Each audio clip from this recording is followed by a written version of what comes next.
aujourd'hui je quitte Aurec-sur-Loire pour découvrir une passerelle un peu plus bas que Firminy. Je ne me souviens plus exactement le nom de la ville. On va le découvrir ensemble. Allez, à tout de suite. Hello, hello, moi c'est Michel de la chaîne Van Life et Découverte. Écoute, ça fait un peu plus d'1 an que je vis dans mon camping-car. Cela me permet de découvrir pas mal de régions, la Corse où je passe une partie de l'année également, l'Espagne, le Portugal. J'en profite pour assouvir mes passions qui sont le parapente et le kayak. Alors si cette aventure t'intéresse, n'hésite pas, abonne-toi à ma chaîne et nous aurons sans doute l'occasion de nous rencontrer sur une de ces routes. Je te dis à tout de suite. Ils ont vraiment de très belles routes dans le coin. C'est bien large, bien propre. Là en fait on est sur la route qui mène au Puy-en-Velay. Donc on grimpe progressivement. Et c'est toujours aussi beau. Bien vert, bien propre. Ici on a à peu près 55 km du Puy-en-Velay. Et on est sur la nationale 88. Très très belle route. Qui sillonne sur les sommets de tous ces petits plateaux. C'est vraiment une très belle région. Il y a très longtemps que je ne suis plus passé par ici. Et il ne fait pas super chaud. On a 10 degrés. Mais franchement, il n'y a pas à se plaindre. Regarde cette belle route. Ça roule facile avec le camping-car. Bon, dans les montées, ça tire un peu. J'arrive à accrocher la quatrième avec le Ducato. Donc c'est pas mal. Allez, à plus. Ouais, je traverse Saint-Maurice-de-Lignon pour rejoindre le parking de la passerelle. Ouais, tu vois, il y a le panneau, dans là. 200 mètres, prendre à gauche sur chemin de Maubourg. Ouais, il y a 3 km pour arriver sur la passerelle, donc ça fait en plus une petite marche de 6 km, c'est sympa. Regarde ce beau joli petit sous-bois. Bon, ici ça descend, ça monte, ça descend, ça monte. Mais c'est assez progressif. Franchement, j'ai l'impression parfois que le Ducato est un peu plus poussif que le Ford. Et à d'autres moments, tu vois, bon, c'est les rapports de boîte. L'étalage n'est pas du tout le même. La première sur le Ford, première, seconde, c'était assez court. Voilà, et après, les vitesses étaient beaucoup plus longues, donc j'avais du mal à tenir les rapports hauts sur les routes, tu vois, quand il y avait des déclivités. Donc celui-ci a les 4e, 5e, 6e, un poil plus court. Et de ce fait, ben, j'accroche un petit peu mieux. Voilà. Là, écoute, on est pratiquement arrivé. Bon, c'est magnifique ici. Donc, ils ont fait ce parking à quelques kilomètres avec apparemment un bel accès. Donc, on va découvrir tout ça ensemble. C'est le seul parking et obligatoire pour aller à la passerelle. C'est indiqué à l'entrée. On va voir tout ça ensemble. Voilà, posé sur le parking, il y a vraiment un très bel aménagement.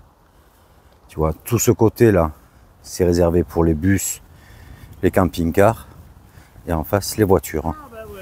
Et là, on arrive au départ du chemin qui mène à la passerelle. La passerelle des gorges du Lignon.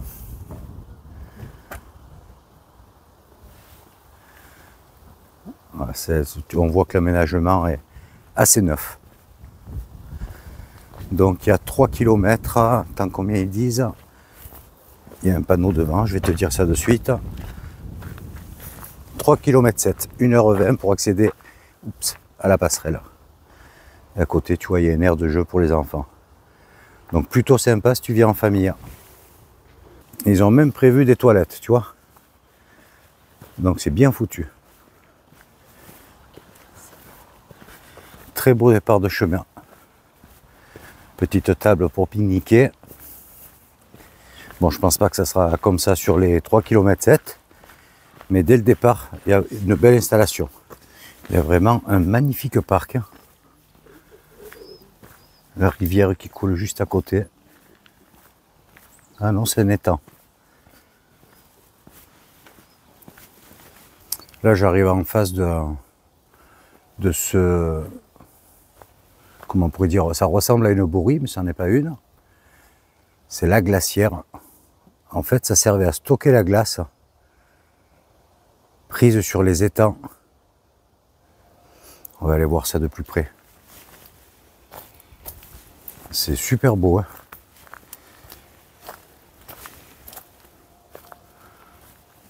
Ah, j'espère que c'est ouvert. C'est vraiment drôle, hein. Ça fait comme un igloo. On va voir ça. Ah, c'est ouvert. Regarde.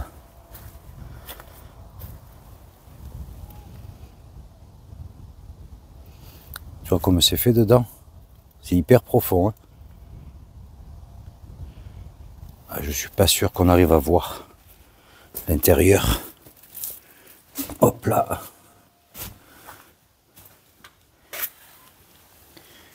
Ouais, on voit pas le fond, hein. Ouais, très impressionnant. Et donc autour, il y avait des étangs. Quand ça gelait, ben, ils devaient faire des pains de glace, ils venaient les stocker à l'intérieur. Vraiment pas mal. Je viens de sortir du premier bois, tu vois, il y a un aménagement, mais alors, fantastique, très délimité. Je pense qu'ils doivent accéder avec des petits véhicules pour les besoins du site. Tu vois, ça passe, ça va suivre les prés là-bas au fond.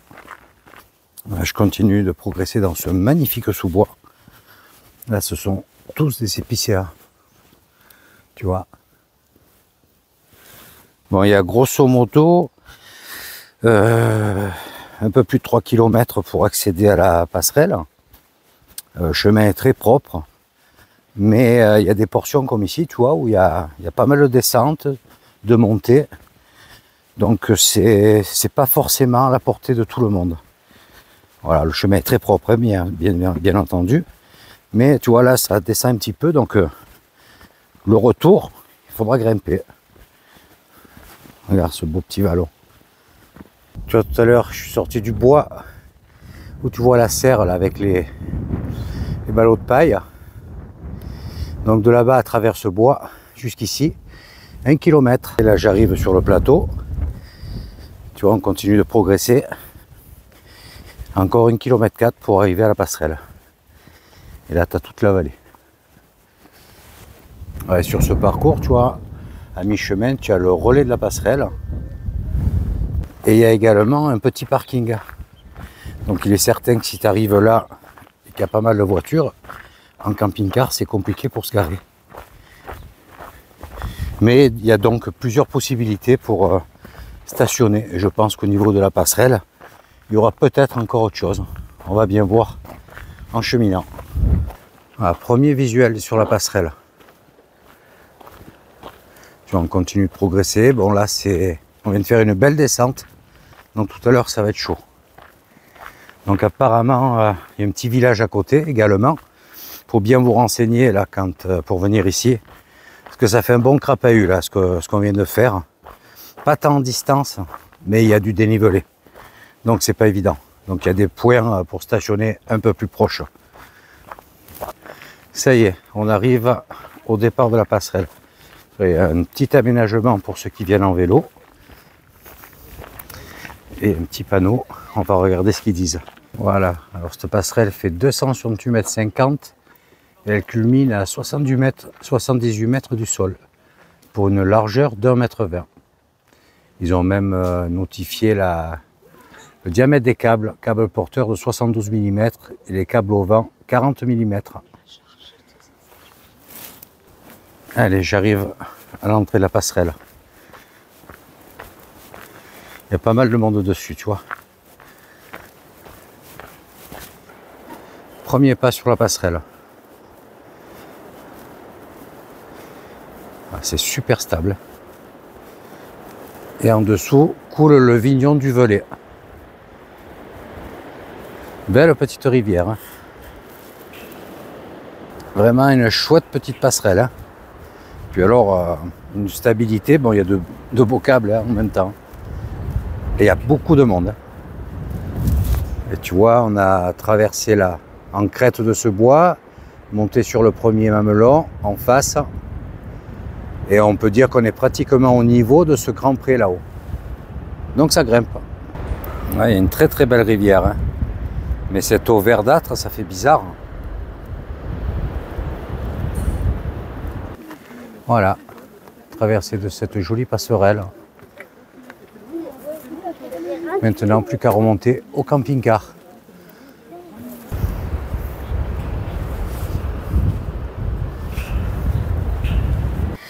On va quand même faire un petit tour au point de vue avant de remonter.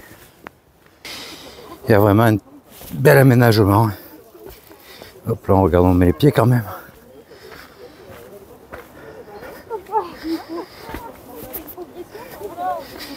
Hop là, c'est une belle plateforme. On a une belle vue sur la passerelle d'ici. Attends.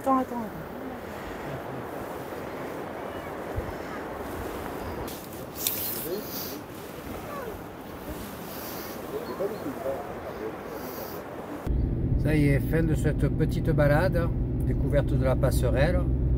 Et à présent, on part pour un petit saut de puce de 15 minutes pour rejoindre un spot dans les bois. On touche au but. Vraiment un très joli coin. Hein. De belles forêts, de beaux prés verts. J'espère un spot bien sympa. Alors, il n'y a que des fermes. Et la route est franchement très belle pour l'instant. Il y a beaucoup de chevaux dans le coin. C'est vraiment très rural ici. Bienvenue à Chardon. Voilà, on continue de grimper. Tournez à gauche. Bon, les températures ne sont pas super élevées. 6 petits degrés, je pense que la nuit va être fraîche.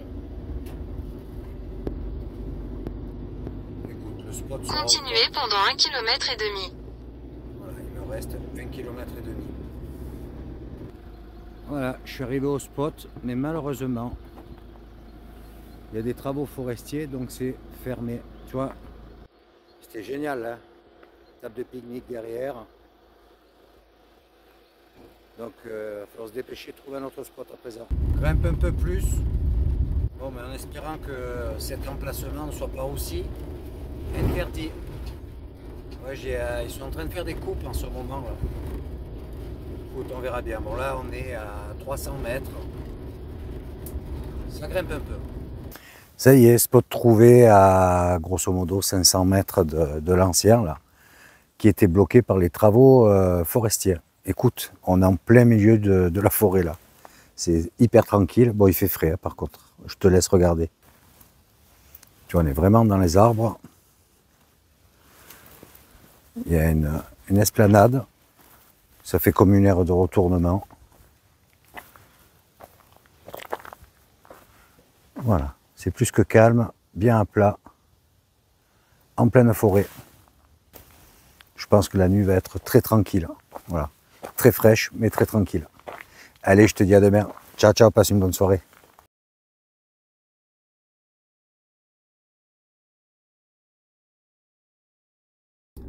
Voilà, nouvelle journée qui commence, départ de ce joli petit spot pour prendre la direction de Polignac.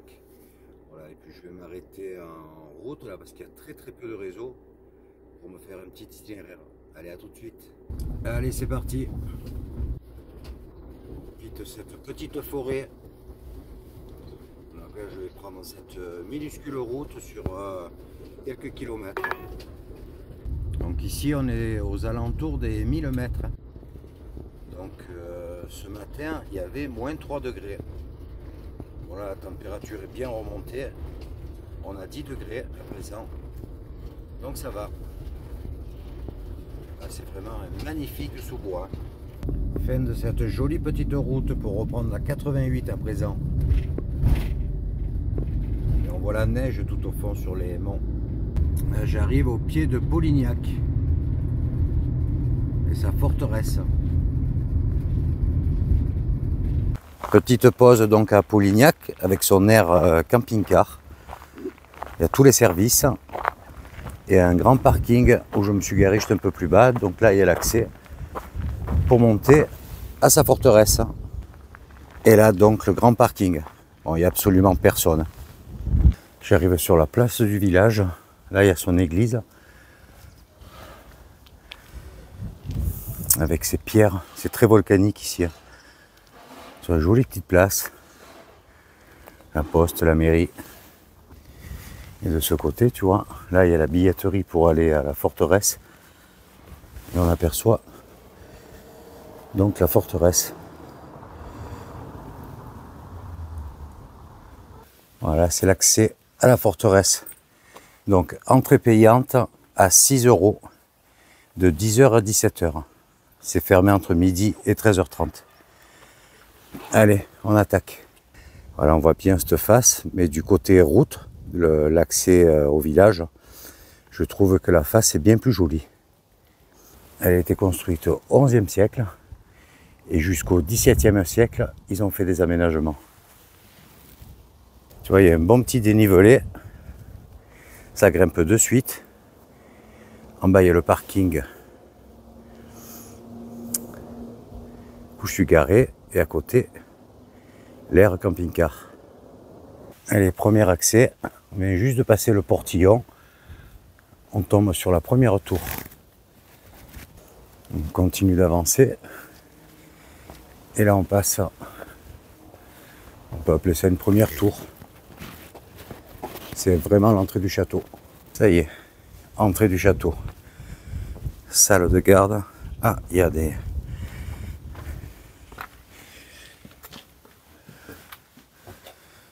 Ah, c'est bien aménagé. Le pont-levis. Donc là, on a passé le pont-levis. Cette entrée.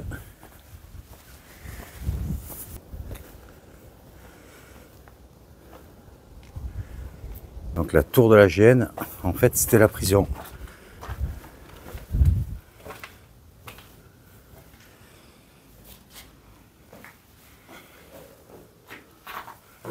C'était très bien restauré.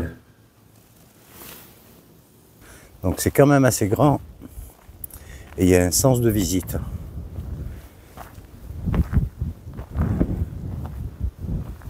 Beaucoup de pièces.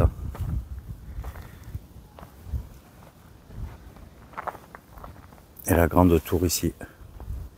Et là, il y a un arbre généalogique et on se rend compte qu'à partir de 1895, la famille Polignac a été rattachée à la famille Grimaldi de Monaco.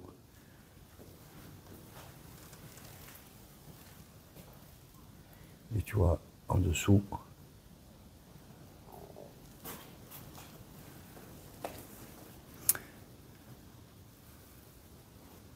jolie petite salle avec les jeux d'époque. Jeu du moulin, le Feli.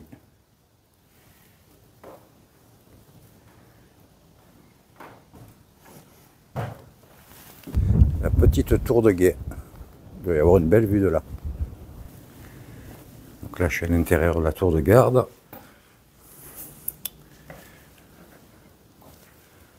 L'armement de l'époque. La petite côte de maille. Là, je suis en train de faire le tour. Je suis au niveau du jardin médiéval. Là, c'est super bien fait. Bien restauré.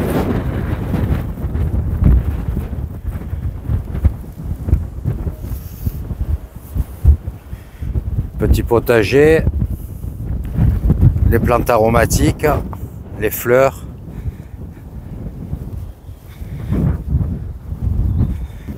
Bon, il y a énormément de vent, hein. Donc j'espère que le son sera correct. Ah, c'est très très grand, hein. Un petit village de Polignac en dessous. Tu vois, et là-bas en face, c'est le Puy-en-Velay.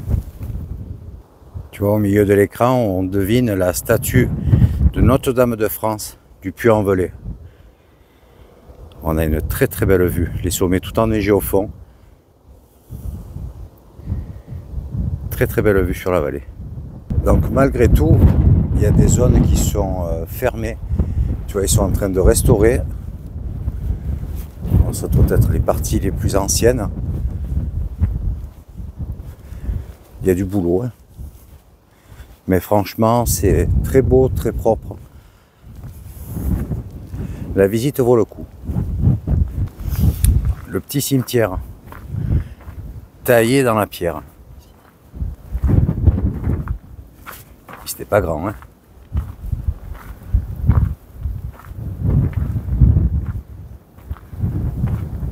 Ça, idem, c'est la première fois que je vois ça.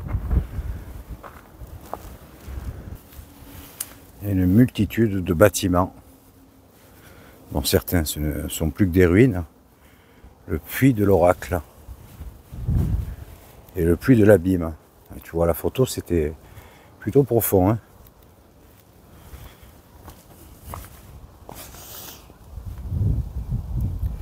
Là, je suis sur le puits qui fait 70 mètres de profondeur. Je ne sais pas si tu arrives à t'en rendre compte.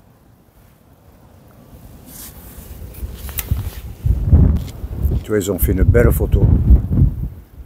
Un petit plongeon de 70 mètres. Et dans cette nouvelle pièce, on retrouve la forge. Oh, il y a un beau soufflet là.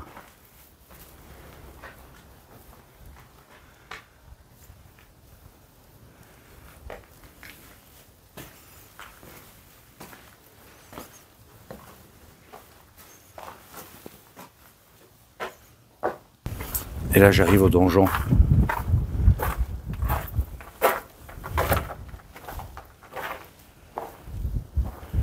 Ils ont stocké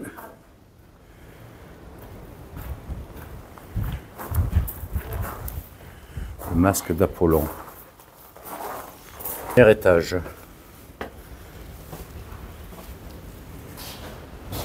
Très belle pièce.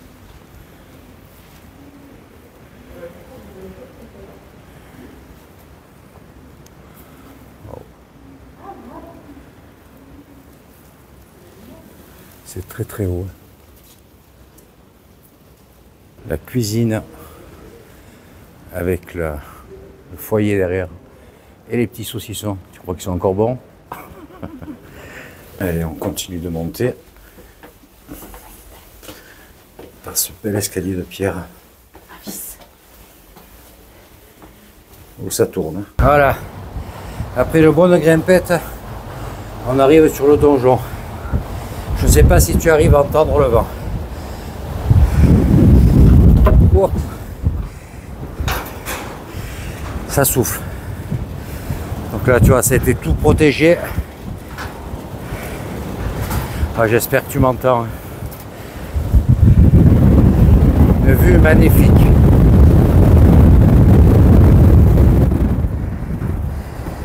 Ah, ça souffle, c'est un truc de fou.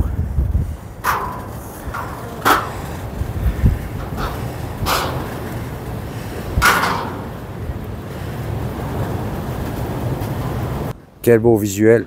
Et là tu vois, en continuant, tout là-bas au fond,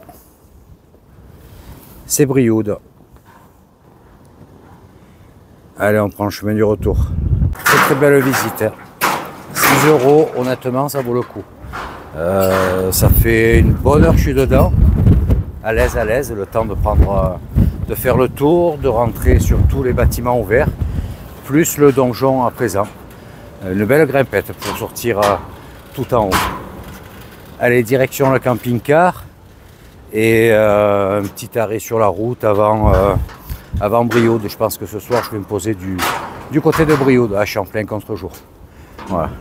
Donc je te reprends peut-être sur la route, il y a des choses à filmer. Sinon sur le spot de ce soir. Allez, à toutes. Allez, le retour par le chemin de ronde. Je l'avais oublié. Tu vois, on va sortir au niveau de la tour là-bas. Ça y est, route reprise pour prendre la direction de Brioude. Un petit peu avant, je vais me poser un petit peu avant, je ne me rappelle plus le nom de ce petit village. Voilà, donc il me reste allez, une quarantaine de minutes. Nouveau petit spot pour la soirée, ce soir à Lavaudieu. Regarde, il est juste en face. Voilà, je suis donc garé à Lavaudieu, sur un des grands parkings. Alors il fait partie des plus beaux villages de France. Tu vois, je suis tout au bord là. Moi, je me suis mis en travers, il n'y a absolument personne. De la Seigneurie, cette petite rivière. Un très joli coin. Je vais faire un petit tour dans le village à présent. Donc dans ce tout petit village, il y a une abbaye qui est juste là en face. Voilà, c'est l'itinéraire touristique. On va le prendre. Une petite ruelle. Bon, c'est très très calme. On pourrait dire même mort. Il est sur la placette. Ah tiens, il doit se passer quelque chose là. Ça fait très médiéval. Voilà, je sais pas ce qui se passe. Là c'est l'abbaye, il y a ces camions devant. Apparemment, il y a un tournage, donc on ne peut pas accéder. Bonjour. Bon, et bien, village désertique. C'est pas grave. On aura fait un petit tour. Là, il y a une auberge. Je vais un petit peu regarder à quoi ça ressemble. Écoute, aujourd'hui, seulement 60 km, mais je suis vidé. Regarde, tu vois, tout petit commerce.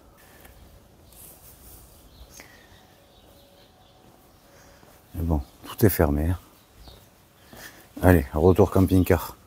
Bon, c'est que des petites ruelles, avec des maisons en pierre, de belles petites maisons.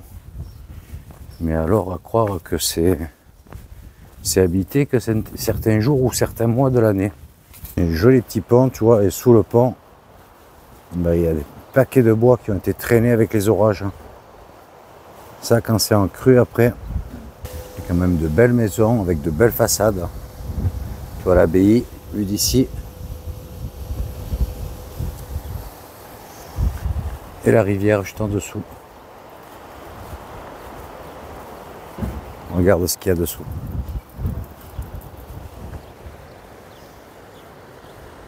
Là, franchement, si ça ne dépêche pas d'enlever cet amas de bois, il va y avoir des problèmes. Alors, cette rivière est apparemment réputée pour la pêche à la truite. Alors, on va remonter le long du pré pour rejoindre le camping-car. Allez, on va traverser. Bon, c'était une visite de village hyper rapide. Voilà. Et tu vois, garé juste là derrière les arbres. Voilà, vidéo qui se termine. Petit passage sur la passerelle. Découverte de cette forteresse. Ainsi que de ce petit village. Bon, très court passage. Il n'y a vraiment pas beaucoup de choses à voir. Malgré qu'il soit classé parmi les plus beaux villages de France. Il y avait un tournage, il y a un film qui se produit en ce moment. Donc, je n'ai pas pu rentrer dans l'abbaye. C'est bien dommage. Écoute, j'espère que tu as apprécié cette vidéo. N'hésite pas à mettre un commentaire, un petit pouce si tu as aimé.